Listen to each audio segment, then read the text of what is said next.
The Five Chinese Brothers.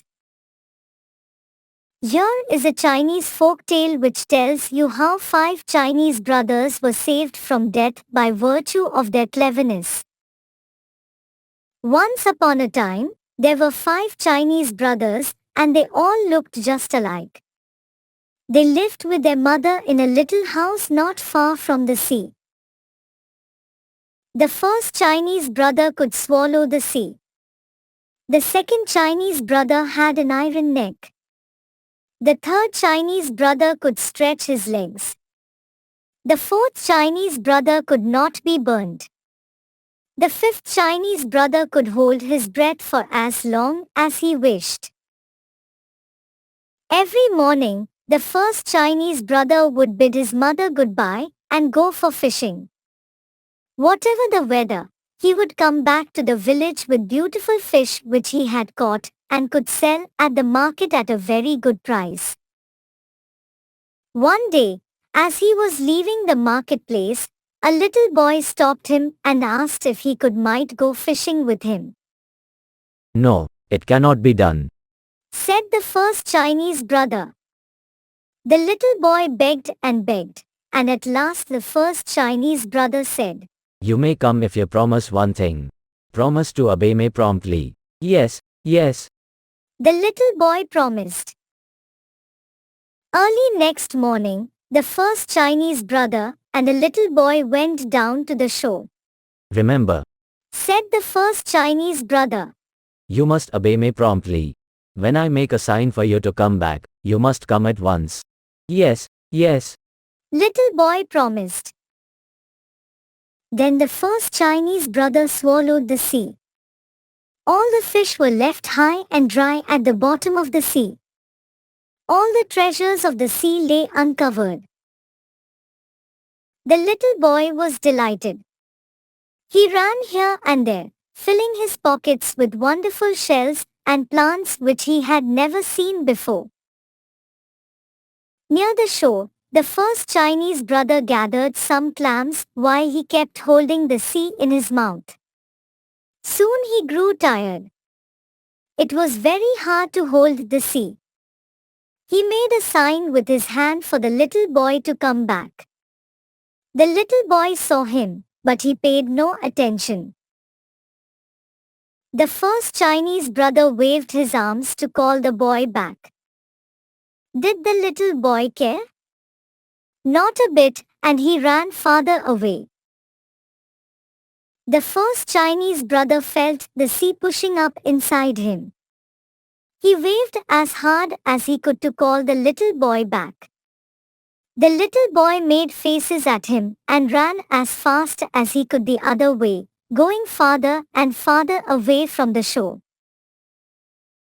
The first Chinese brother held the sea until he could stand it no longer. All of a sudden, the sea pushed its way out of his mouth and went back to its bed, and the little boy vanished. When the first Chinese brother returned to the village alone, he was taken by the police. He was tied and told he was going to have his head cut off. On the morning he had to die, he said to the judge, Your Honor, will you allow me to go and bid my mother goodbye? It is only fair. said the judge. So, the first Chinese brother went home, and the second Chinese brother came back in his place. All the people were gathered on the village square to see him killed. The man who had to kill him took a sword and hit him a mighty blow on the neck. The second Chinese brother got up and smiled. He was the one with the iron neck, and the sharpest sword just could not cut his head off. Everyone was angry, and they decided that he should be drowned.